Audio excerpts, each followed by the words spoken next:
I'm Keren, 27 years old, and I've built my tech company from the ground up after losing everything. At 19, my parents kicked me out of our home because my sister Natalie couldn't stand my existence. They always chose her the golden child without question. Now I run a 7-figure business while they're drowning in debt. It's strange how life works out sometimes. When I was homeless and crying on a friend's couch, I never imagined I'd rise from those ashes.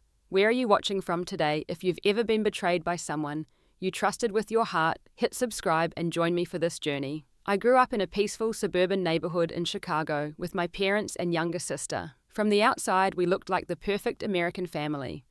My father, James, worked as an accountant at a respected firm in the city, and my mother, Diana, taught second grade part-time at the local elementary school. We had a comfortable 4-bedroom house with a large backyard and took nice vacations every summer. But behind closed doors, the emotional dynamics of our family were anything but perfect. My sister Natalie was born 3 years after me, and from the moment she arrived, the family spotlight shifted entirely to her. She was the baby with big blue eyes and golden curls, while I had my grandfather's serious brown eyes and straight dark hair. It wasn't just about looks, though. No matter what I achieved, my parents always seemed more impressed by whatever small thing Natalie managed to do. When I brought home straight A's on my report card in 4th grade, my mother glanced at it and said, "That's what we expect from you, Keren. You're naturally smart." But when Natalie brought home C's and 1 B-, they took her out for ice cream to celebrate her improvement. I remember my 10th birthday party. My parents let me invite just 3 friends for pizza in our backyard. 2 months later, Natalie turned 7, and they rented out an entire children's play center with a professional magician face painting and gift bags for 20 kids. When I asked my mother about the difference, she sighed and said, "Natalie needs more social encouragement. You've always been so independent." That was their justification for everything. Natalie needs more attention. Natalie is more sensitive. Natalie requires more understanding. Meanwhile, I was expected to be the responsible one, the mature one, the one who didn't need much because I was so self-sufficient. My grandfather Harold was the only one who saw me. He had been a successful engineer before retiring, and he recognized something in me that my parents missed. When I was 12, he started inviting me to his house on Saturday afternoons. He taught me how to build simple circuits, solve complex math puzzles, and think logically about problems. The day I turned 13, Grandpa Harold took me to the local bank. "We're opening a savings account for your education, Keren," he told me. "I believe you're going to do important things someday, and I want to help you get there." It wasn't a huge amount of money, but the fact that someone was investing in my future meant everything. At home, the contrast between how Natalie and I were treated only grew more obvious as we got older. If something went missing, my parents assumed I had misplaced it. If something broke, they questioned me first. Meanwhile, Natalie could burst into tears and all accountability would vanish. She learned quickly how to manipulate our parents, and by the time she was 10, she had mastered the art of getting whatever she wanted. I tried everything to win my parents' approval. I kept my room spotless. I helped with dinner without being asked. I tutored younger kids at the library for free. I joined every academic club and maintained perfect grades. Nothing seemed to make a difference. When I won the regional science fair in 8th grade, my father merely nodded and said, "That's nice, but don't let it go to your head." That same evening, they spent 30 minutes praising Natalie for participating in her school's talent show, even though she forgot half her dance routine. As I approached high school, I started to realize that no amount of achievement would ever be enough. My parents had cast us in our roles long ago. Natalie was the special one who needed protection and praise. I was the self-sufficient one who should need nothing. My grandfather saw the toll it was taking. He started telling me stories about his own difficult relationship with his father and how he had built his life on his own terms. The love and wisdom I received from him planted a seed in me. Maybe I couldn't change how my parents saw me, but I could focus on building something for myself. Little did I know then how crucial that mindset would become when my family ultimately chose to throw me away. My high school years brought both new freedoms and deeper resentments. While my parents remained emotionally distant, I found independence in my academic pursuits and budding interest in technology. I joined the computer science club as a freshman and discovered I had a natural talent for coding. My teachers noticed my abilities and encouraged me to enter competitions and take advanced courses. Meanwhile, Natalie entered high school as I started my junior year. She struggled academically from the beginning, earning mostly C's and D's, despite having tutors my parents readily paid for. I offered to help her with homework several times, but she would snap at me that she didn't need assistance from the family perfectionist. The truth was Natalie simply didn't apply herself. She preferred socializing and cultivating her status among the popular crowd. During my junior year, I developed a small program that helped organize research citations for term papers. My computer science teacher was impressed enough to encourage me to enter it in the state technology competition. For 3 months, I refined my project every evening after finishing my regular homework. When the competition day arrived, my father had a golf game scheduled and my mother had promised to take Natalie shopping for a dance dress. Neither offered to drive me to the event, so my teacher volunteered. I won first place and a $5,000 scholarship. When I brought the trophy and certificate home, my mother said, "That's nice," while continuing to prepare dinner. My father glanced up from his newspaper and said, "Don't let it distract you from your regular studies." Later that evening, they spent nearly an hour examining the dress Natalie had purchased, praising how beautiful she looked in it. As Natalie's jealousy of my accomplishments grew, so did her sabotage attempts. She started borrowing my clothes without asking and returning them stained or stretched out. When confronted, she would claim innocence or say I was being petty. Once she borrowed my graphing calculator right before a major math exam. When I couldn't find it, she suggested I was disorganized and irresponsible. The calculator mysteriously reappeared in my backpack after the exam too late to help me.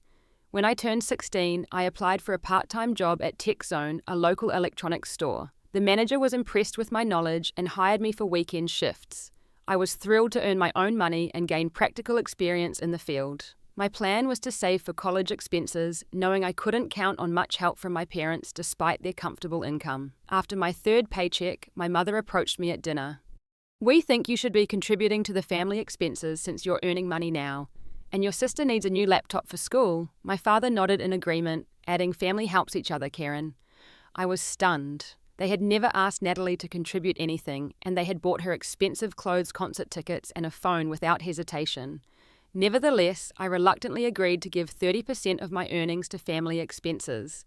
I later discovered that the family expenses actually meant Natalie's shopping sprees with friends and tickets to summer music festivals. My entrepreneurial spirit emerged from necessity. I began fixing computers for neighbors and classmates on the side, charging reasonable rates for virus removal and system upgrades. I kept this business secret from my parents, knowing they would expect me to hand over these earnings as well. I stashed this money in a separate account only I could access. Natalie's resentment toward me intensified when she noticed I was gaining respect among our peers for my skills. She couldn't stand that people came to me for help or that teachers used my work as examples. She began spreading rumors at school, telling people I thought I was better than everyone else, or that I cheated on tests. Some of her popular friends started giving me cold looks in the hallways. Fortunately, I had formed a solid friendship with Rachel Chen during freshman year. She was brilliant in biology and chemistry, and we bonded over our shared academic ambitions. Rachel saw through the family dynamics when she visited our home. "Your parents treat you and Natalie really differently," she observed after witnessing my mother brush off my announcement about making the National Honor Society, while fawning over Natalie's participation in the school play. "It sounds crazy, but sometimes I think they resent that I'm self-sufficient," I admitted to her. "That's messed up," Rachel said. "They should be proud of you." My grandfather Harold continued to be my greatest supporter, though his health began declining during my junior year. He developed heart problems that required frequent hospital visits. Despite his weakening condition, he remained interested in my projects and plans. "I hope you're applying to top universities, Keren," he told me during one hospital visit. "Don't let anything hold you back. Not family, not money concerns, nothing. Promise me." I promised Grandpa. I assured him, though, privately, I worried about how I would afford it. My 18th birthday fell on a Tuesday during senior year. I came downstairs to find no special breakfast, no card, not even a verbal acknowledgement from my parents.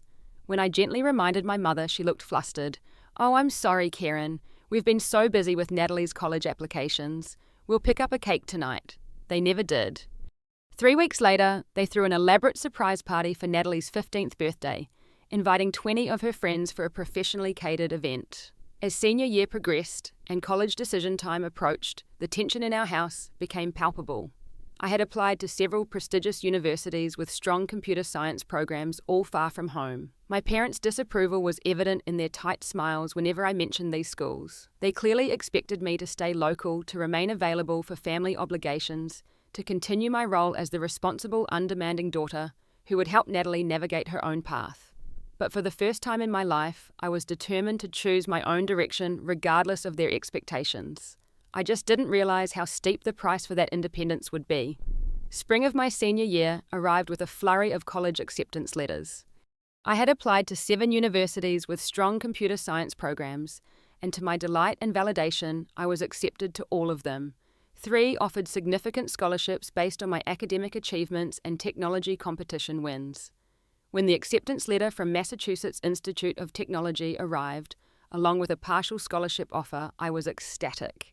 MIT had been my dream school since I first became interested in computer science. With shaking hands, I brought the letter to show my parents, hoping finally for some recognition of my hard work. My father glanced at the letter and frowned. Massachusetts. That's across the country. I thought you were considering State University. It's a perfectly good school and only 30 minutes away, my mother added. We always assumed you'd live at home during college to save money. Besides, Natalie will need help adjusting to her junior and senior years.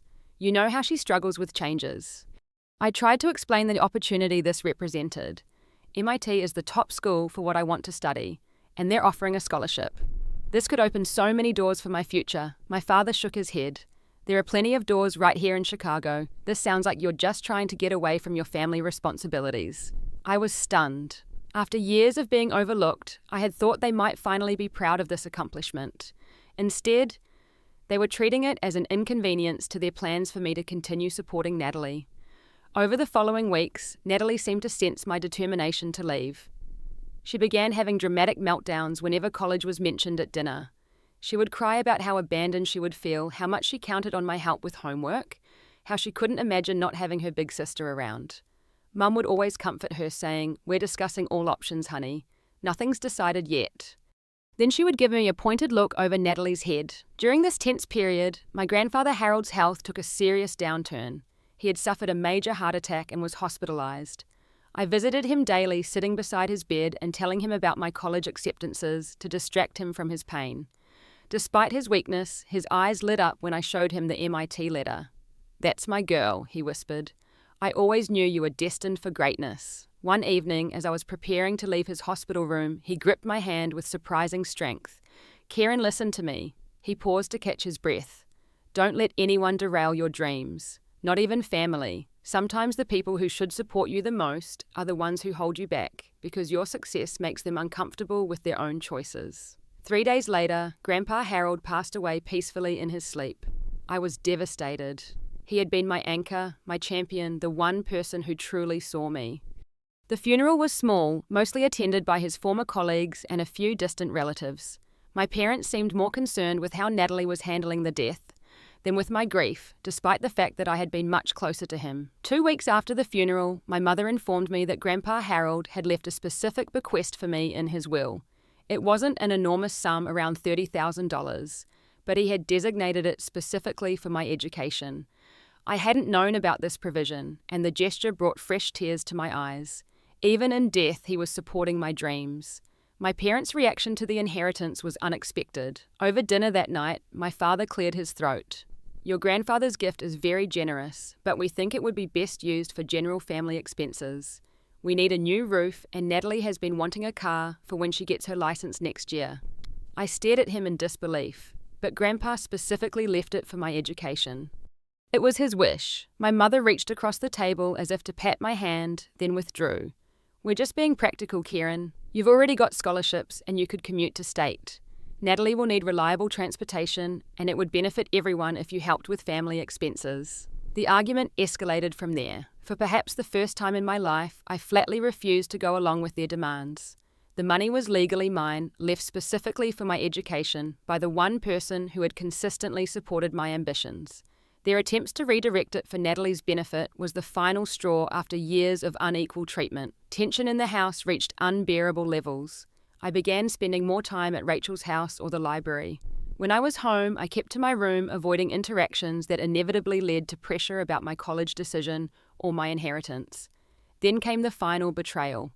One afternoon, I returned from school to find my mother and Natalie sitting at the kitchen table with my private journal open between them. I had kept that journal hidden in my closet, documenting my frustrations about the family dynamics and my hopes for escape to college. How could you write these terrible things about us? My mother demanded, her voice shaking.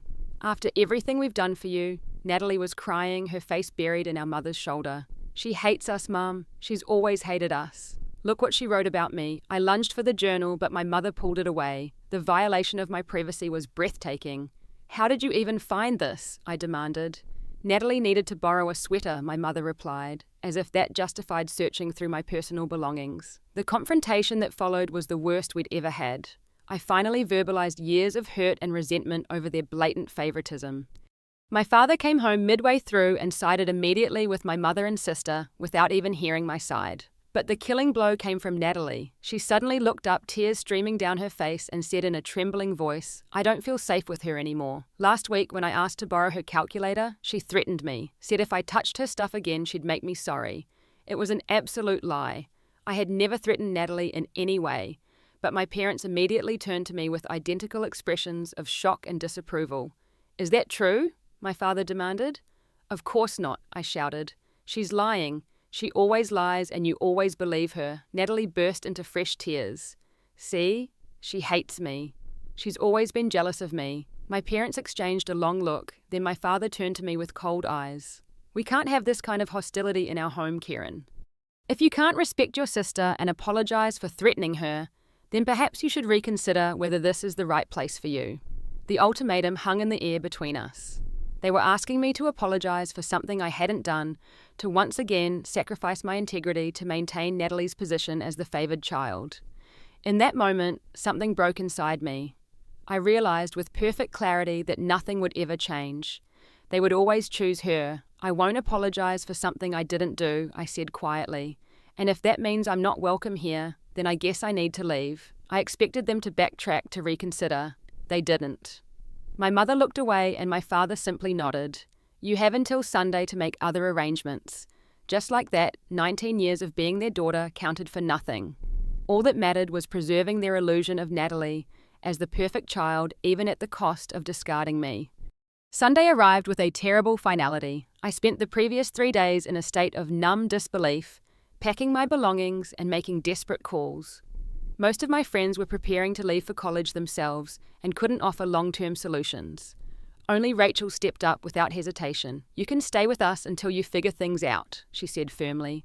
"My parents already said it's okay. I won't accept any argument on this." I had barely slept, the reality of my situation sinking in with each passing hour. My parents couldn't actually be kicking me out, could they? Yet as Sunday morning dawned, the coldness in their eyes confirmed that nothing had changed. My mother avoided looking at me directly as she prepared breakfast. My father retreated behind his newspaper. "Natalie didn't come downstairs at all. I've arranged to stay with Rachel's family temporarily," I finally said, breaking the strained silence. "That's good," my father replied without lowering his newspaper. "We think it's best if you take only what you absolutely need for now. You can arrange to pick up the rest of your things later." By later, I knew he meant after I had apologized and accepted their terms acknowledging Natalie's lie as truth. The thought made me physically ill. Rachel's father arrived at noon to help transport my belongings. I had narrowed my life down to 2 suitcases and a backpack with my laptop. My mother stood in the doorway, arms crossed over her chest, as I made my final trip down the stairs.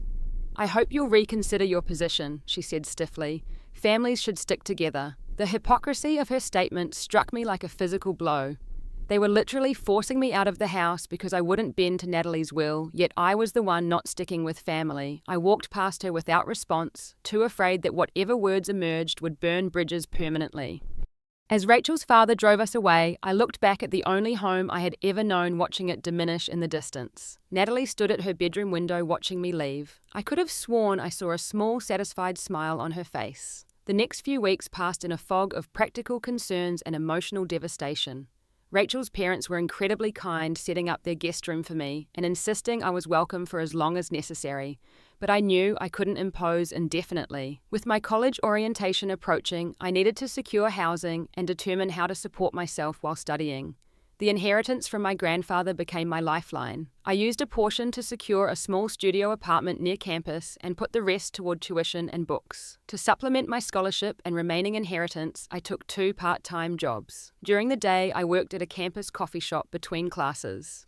Evenings and weekends, I provided tech support for a local computer store. Between work and my intensive course load, I barely had time to process the trauma of family rejection. The first panic attack hit during orientation week. I was sitting in a crowded auditorium, listening to a welcome speech, when suddenly I couldn't breathe.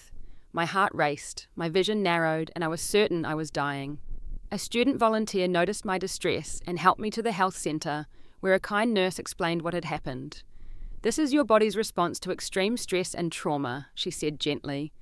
"Have you experienced any major life changes recently?" I broke down and told her everything.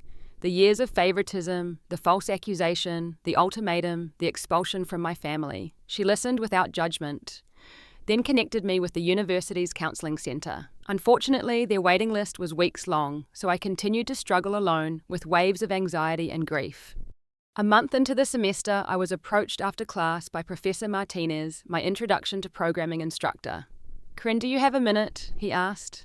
"I've noticed your work is exceptional, but you seem withdrawn. Is everything all right?" Something about his genuine concern broke through my carefully maintained composure. Before I knew it, I was explaining my situation between sobs in his office. Professor Martinez listened intently, his expression darkening as I described my parents' actions. "What they did was unconscionable," he said when I had finished. "But I want you to know something important. Your worth isn't determined by your family's ability to recognize it. Your talent and work ethic speak for themselves." He told me about his own difficult family background and how he had found his true family among the tech community in college. Then he did something unexpected. He offered me a paid research assistant position in his lab, one that paid better than both my current jobs combined and related directly to my field of study. "You have a remarkable mind for problem solving," he said. "I'd be a fool not to snatch you up for my research team." That conversation marked a turning point. Though the pain didn't disappear, I began to see a path forward. Professor Martinez introduced me to coding competitions and the university's entrepreneur club. I began developing an idea for a small business management application, inspired by the inefficiencies I observed at the coffee shop where I worked. While I was gradually building a new life, I occasionally checked social media to glimpse my former one. Natalie posted constantly showing off new clothes trips to music festivals and eventually a brand new car for her 16th birthday. The car was exactly what my father had mentioned using my inheritance money for. Seeing the photos felt like reopening a wound, knowing that my educational fund had likely financed my sister's new vehicle. The holidays proved especially difficult. Thanksgiving was manageable thanks to Rachel's invitation to join her family. But as Christmas approached, the weight of familial rejection became crushing.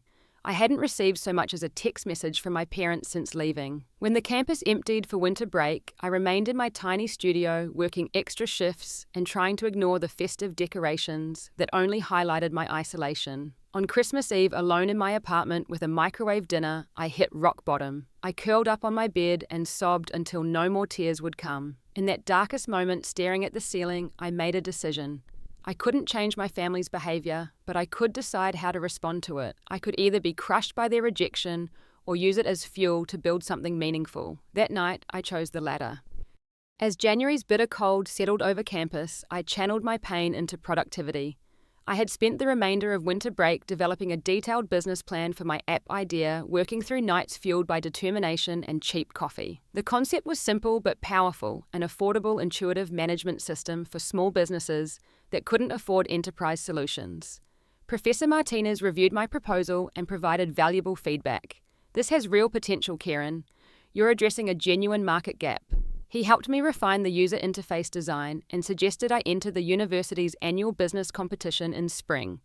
I threw myself into coding the prototype between classes and work shifts. Sleep became a luxury I rarely indulged in. Some nights I would catch myself coding through tears, the emotional wounds still fresh, but each line of code felt like a step away from victimhood and toward independence. When the business competition arrived in April, I was terrified. Most competitors were graduate students with extensive business experience or teams with multiple members. I was a freshman standing alone with my laptop and minimum viable product. The judges, successful alumni entrepreneurs and venture capitalists, asked pointed questions about market analysis, revenue models, and scaling strategies. To my surprise, I answered confidently the research I had conducted, giving me a solid foundation. 3 days later, the results were announced. My project had won second place and a seed funding grant of $10,000. The judges specifically praised the elegant simplicity of my solution and its potential for positive impact on small local businesses. As I accepted the award, I scanned the audience out of habit, half expecting to see my parents or at least receive a congratulatory text. Nothing came, of course. The accomplishment was mine alone. With the prize money, I was able to hire a part-time developer to help refine the app while I focused on customer acquisition. Professor Martinez continued mentoring me, connecting me with alumni in the tech industry who offered advice and occasionally opened doors to potential clients. My first paying customer was the coffee shop where I had worked. When I demonstrated how the app could streamline their inventory management and scheduling, the owner was impressed enough to not only purchase a subscription, but recommend it to fellow small business owners in the area. Word of mouth brought 3 more clients by the end of the semester. Sophomore year brought new challenges and opportunities. I moved into a slightly larger apartment, one where the heating actually worked properly. My small business continued growing steadily with 15 active clients by Christmas. I had to hire another part-time developer and a customer support person to handle the increasing workload while maintaining my studies. During this time, I attempted twice to reconnect with my parents. The first attempt was a carefully worded email describing my academic success and budding business extending an olive branch without apologizing for something I hadn't done. No response came. The second was a Christmas card with my new address and phone number. It was returned unopened. Through mutual acquaintances, I learned that Natalie had graduated high school with mediocre grades and enrolled in the local community college. She dropped out after 1 semester, claiming college wasn't the right path for her creative spirit. According to gossip, she was living at home, working part-time at a boutique, and spending most evenings partying with friends. I graduated with honours after 3.5 years, completing my computer science degree, a semester early while running my growing company. By then, we had expanded to over 100 clients across 3 states and a team of 8 employees, most working remotely. A tech industry magazine had featured our company as one of the top 50 startups to watch. The day after graduation, I signed a lease on my first real office space. It wasn't large or fancy, just a converted warehouse loft with exposed brick and plenty of natural light. As I stood alone in the empty space, keys in hand, I was struck by how far I had come from that tearful night in my studio apartment. The journey had been brutally difficult, filled with 70-hour work weeks, anxiety attacks before investor meetings, and lonely holidays. But I had built something real, something valuable, something entirely mine. That evening, I received an unexpected message from a former neighbour. Thought you should know your parents seem to be having some financial troubles. Your dad's car got repossessed last week, and there's talk about the accounting firm downsizing. Just thought you'd want to know. I stared at the message for a long time, unsure how to feel. After years of their silence and rejection, did their problems matter to me? Should they? I finally replied with a simple thank you for the information and tried to put it out of my mind. But as my company continued to grow over the next few months, attracting larger clients and a significant investment round news of my family's financial struggles kept filtering through the grapevine. My father's accounting firm was indeed struggling, losing clients to more tech-savvy competitors. Their house, once the showcase of the neighbourhood, now showed signs of deferred maintenance. And Natalie, approaching 21, still lived at home without steady employment or direction. I told myself their problems weren't my concern. They had made their choice 3 years earlier when they chose Natalie's lies over me. Yet I couldn't help wondering if they ever regretted their decision, especially now that circumstances had so dramatically reversed. 3.5 years after being kicked out of my childhood home, I sat in my downtown office reviewing quarterly projections with my executive team. At 23, I was the youngest CEO in our industry segment, leading a company valued at just over $12 million. We had expanded to serve clients in 20 states and were preparing to open our first international office in Toronto. My phone buzzed with an email notification. I nearly dropped it when I saw the sender, James Winston, my father. After years of silence, the subject line read simply, "Catching up." The message was brief and oddly casual, as if we had merely lost touch rather than experienced a traumatic severing. "Keren, it's been too long. Your mother and I have been following your success in the business journals. Very impressive. Perhaps we could meet for lunch sometime soon. There's much to discuss." "Dad?" I stared at the screen, a whirlwind of emotions making it difficult to think clearly. After showing me the door and returning my Christmas card, unopened, now he wanted to catch up, I forwarded the email to my therapist with a single question mark and continued my meeting. though my focus was shattered. That evening, after discussing it with both my therapist and Rachel, who remained my closest friend, I decided to agree to the meeting. Not for reconciliation, but for closure. Perhaps facing them as the successful adult I had become would finally release me from the lingering pain of their rejection. We arranged to meet at an upscale restaurant downtown the following week. I arrived early, choosing a table with good sight lines to the entrance. When they walked in, the shock of seeing them after so long was physical. My father's hair had turned completely grey and he looked thinner, the confident posture replaced by a slight stoop. My mother's carefully maintained appearance had slipped her clothes less fashionable, her hair showing roots needing touch-up. They spotted me and approached with uncertain smiles. My father reached as if to hug me, then awkwardly extended his hand instead when I didn't rise from my seat. My mother dabbed at her eyes with a tissue. "You look wonderful, Keren," she said as they sat down. "So professional and successful." "Thank you," I replied, keeping my voice neutral. What prompted this sudden desire to catch up after nearly 4 years of silence? They exchanged uncomfortable glances. "We've always cared about you," my father began. "Things got emotional back then, misunderstandings on all sides, but we're still family." I noticed he didn't actually apologize or acknowledge the specific harm they had caused. Misunderstandings was a gross mischaracterization of being thrown out of my home bent on my sister's lies. "How is Natalie?" I asked, changing the subject. "She's finding her way," my mother said quickly. Creative spirits take time to discover their path. She's living at home to save money while she explores opportunities. The conversation continued in the superficial vein through appetizers. They asked carefully edited questions about my business, avoiding any mention of the years of struggle that had preceded my current success. I provided brief factual answers without elaboration. As the main course arrived, my father finally broached what I suspected was the real purpose of the meeting. "You know, my accounting practice has been facing some challenges with all the new technology changes. Client expectations are different now, everything's moving to cloud-based systems." I nodded, waiting. He cleared his throat. "We've had to downsize the office space, let go of some staff. It's been a difficult transition." "I'm sorry to hear that," I said, though I wasn't sure if I truly felt sorry. "The thing is," he continued, "we've been thinking about family legacy, about planning for the future, and it occurred to us that there might be some synergy between your tech expertise and my established client relationships. A partnership of sorts." There it was. After years of no contact, they were approaching me not out of genuine desire to repair our relationship, but because they needed financial help. The realization should have hurt, but instead I felt a strange clarity. "Just to be clear," I said carefully, "are you suggesting I invest in your accounting firm?" My mother jumped in. "Not exactly invest. More like a family helping family situation. Pooling resources for mutual benefit." It was the same justification they had used to take my paychecks in high school to fund Natalie's expenses. Some things never changed. "What about Natalie?" I asked. "Is she contributing to this family resource pool?" My parents exchanged another glance. "Natalie has other gifts," my father said stiffly. "You've always been the practical, business-minded one." Translation: they still expected nothing from her and everything from me despite having discarded me years ago. I set down my fork and looked directly at them. "Let me make sure I understand. You kicked me out of the house when I was 19 because I wouldn't apologize for something I didn't do.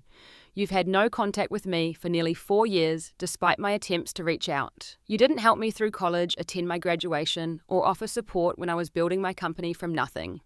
And now that you are facing financial difficulties, you want me to bail you out because we're family." Their expressions shifted from hopeful to defensive. My father's jaw tightened. "You always did have a flair for the dramatic, Keren. We're not asking for a bailout. We're offering you an opportunity to reconnect with your family through a mutually beneficial arrangement." I felt a calm settle over me, the kind that comes with absolute certainty. "I appreciate your offer, but I must decline. My company has specific investment criteria, and family legacy isn't one of them. As for reconnecting, I'm open to that, but only if it begins with accountability for past actions and a genuine desire for relationship, not financial assistance." My mother's eyes welled with tears. "After everything we did for you, raising you, providing a good home, this is how you repay us, by turning your back when we need help." I thought of the countless ways they had favored Natalie, the emotional neglect I had endured, the cold dismissal when I refused to bend to their unjust demands. I stood up, placing enough cash on the table to cover the entire meal. I didn't turn my back, I said quietly. You showed me the door. I've simply built a life on the other side of it. I wish you well, but I won't be your financial solution. I walked out of the restaurant with my head high, feeling lighter than I had in years. On the drive back to my office, Rachel called. How did it go? She asked anxiously. As I recounted the conversation, she sighed. I hate to tell you this, but there's something you should know. I ran into Natalie at the mall yesterday. She was telling her friend that your parents were meeting you to discuss your investment in the family business. She said, and I quote, Keren promised to help us out financially when she first started making money with her app thing. Another lie, just like the one that had torn our family apart. Some things truly never changed. Natalie had apparently told our parents I had already agreed to financial support, setting them up for disappointment and likely fueling resentment when I refused. Over the following weeks, I received multiple voicemails and texts from my parents, growing increasingly desperate in tone. My father hinted at possible foreclosure on their house. My mother mentioned medical issues she was having with pointed references to insurance deductibles. I maintained my boundary, responding only once to suggest financial counselling services and resources for business loans. A month after our lunch meeting, I was featured in a major newspaper article about young entrepreneurs disrupting traditional industries. The reporter had done thorough background research, including the fact that I had been essentially homeless at 19 and had built my company while putting myself through college. The article specifically mentioned that I was self-made with no family financial support. The day after the article was published, I received a final email from my father. It was brief and cold, accusing me of deliberately humiliating them in the press and declaring that I was no longer welcome in their home. I couldn't help but laugh at the irony. They couldn't banish me from a place I had no intention of returning to. With that final communication, I felt a chapter truly close. They had made their choice years ago, and they were living with the consequences just as I had lived with mine. The difference was that my consequences had forged me into someone stronger, more resilient, and ultimately more successful than I might have been with their conditional support. 5 years after being forced out of my family home, I stood on a stage accepting the Technology Innovator of the Year award. My company had grown beyond my wildest expectations, with offices in 4 countries and over 300 employees. More importantly, we had stayed true to our mission of making powerful business tools accessible to small entrepreneurs who couldn't afford enterprise solutions. As I thanked my team and mentors in my acceptance speech, I announced the launch of the Winston Future Innovators Scholarship Program, dedicated to supporting students from difficult family backgrounds who demonstrated entrepreneurial potential. The program would cover not just tuition, but living expenses, mentorship, and internship opportunities. When reporters asked about the name of the scholarship, I simply said it honored my grandfather, Harold Winston, who had believed in me when no one else did. In truth, it was also my way of reclaiming my family name and redefining what it meant to be a Winston. The journey to this point had not been easy. After the final break with my parents, I had fallen into a depression that affected my work and relationships. At Rachel's insistence, I finally sought professional help, beginning therapy sessions that would continue for years. Through that process, I confronted the deep wounds of familial rejection and the insidious belief that I somehow deserved it. My therapist helped me understand that my parents' behavior reflected their limitations, not my worth. You were never the problem, Keren, she told me during one particularly difficult session. You were just the one strong enough to break the dysfunctional pattern. Gradually, I built what therapists call a chosen family, a network of genuine connections based on mutual respect and care rather than obligation. Professor Martinez remained a mentor and eventually joined my company's board of advisors. Rachel and I maintained our friendship despite her demanding medical school schedule. I formed close bonds with several team members who shared my vision and values. 2 years into therapy, I felt stable enough to attempt dating. Previous attempts had failed because I kept expecting abandonment, sabotaging relationships before they could progress. With newfound self-awareness, I approached connections differently, being honest about my trust issues while working to overcome them. Rachel's wedding was a significant milestone in my healing journey. As her maid of honor, I stood beside her, feeling a sense of belonging I had rarely experienced. Looking around at the gathering of people who genuinely cared about each other, I realized family could be created, not just inherited. A month after the wedding, I had an unexpected encounter. While waiting for coffee at a local cafe, I heard someone call my name. I turned to find Natalie standing behind me, looking very different from the spoiled teenager I remembered. Her designer clothes had been replaced by a chain store uniform. The confident smirk was gone, replaced by dark circles under her eyes and a tense expression. "Keren, wow, I didn't expect to see you," she said, shifting uncomfortably. "I read about you sometimes in business magazines." "Hello, Natalie," I replied, unsure what else to say. The years of hurt and betrayal created a chasm between us that small talk couldn't bridge. She glanced around nervously. "Mum and Dad talk about you sometimes. Things aren't so great for them these days. They had to sell the house last year. They're in a condo now." I nodded, unsurprised. Through industry connections, I had heard that my father's accounting firm had finally closed. In the digital age, his refusal to modernize had proven fatal to his business. "I'm sorry to hear that," I said, meaning it. Despite everything, I didn't wish hardship on them. Natalie bit her lip. "I'm working 2 jobs now, living with roommates. It's not what I expected adult life to be like." There was a question implicit in her statement, perhaps an opening for me to offer help. But the memories of her deliberate lies, her satisfaction as I was forced from our home, and her continued manipulation of our parents remained too fresh. "Life rarely turns out exactly as we expect," I said neutrally. "I hope things improve for you." As my name was called for my order, I nodded a goodbye and turned away. Walking back to my office, I felt a complex mix of emotions. Part of me felt vindicated seeing Natalie struggling after years of preferential treatment. Another part felt sad for the relationship we might have had in a healthier family. But mostly, I felt free of the need for either revenge or reconciliation. Their lives were their own, as mine was mine. That evening, I wrote a letter I never intended to send. In it, I expressed all the hurt, anger, and eventual healing of the past 5 years. I acknowledged that while I could forgive them for my own peace of mind, forgiveness didn't require restoring a relationship that had been fundamentally unhealthy. I wished them well, but maintained the boundaries that protected my hard-won serenity. Writing the letter was a ritual of release, burning it afterward, a symbol of letting go. The following week, I launched a community program teaching technology skills to disadvantaged youth. Many participants came from troubled homes or foster care, carrying the same sense of unworthiness I had struggled with. Watching them discover their capabilities reminded me of Professor Martinez's early faith in me, and I tried to provide the same supportive guidance. It was through this program that I met Michael, a successful software developer who volunteered as a mentor. He had grown up in foster care himself and understood intimately the impact of family trauma. Our shared experiences created an immediate connection, but it was his kindness, integrity, and quiet confidence that gradually won my trust. On our 3rd date, I told him the full story of my family. He listened without judgment, then shared his own journey of creating identity separate from his difficult beginnings. "You're not defined by who didn't love you properly," he said. "You're defined by how you choose to love others despite that." His perspective resonated deeply with me. In focusing on what my family had failed to give me, I had sometimes overlooked all I had to give. My company wasn't just a business success, but a vehicle for creating opportunity for others. My scholarship program would help students like my younger self. The community initiatives we supported extended the circle of impact further. When people ask me now about the secret to my success, they're often surprised by my answer.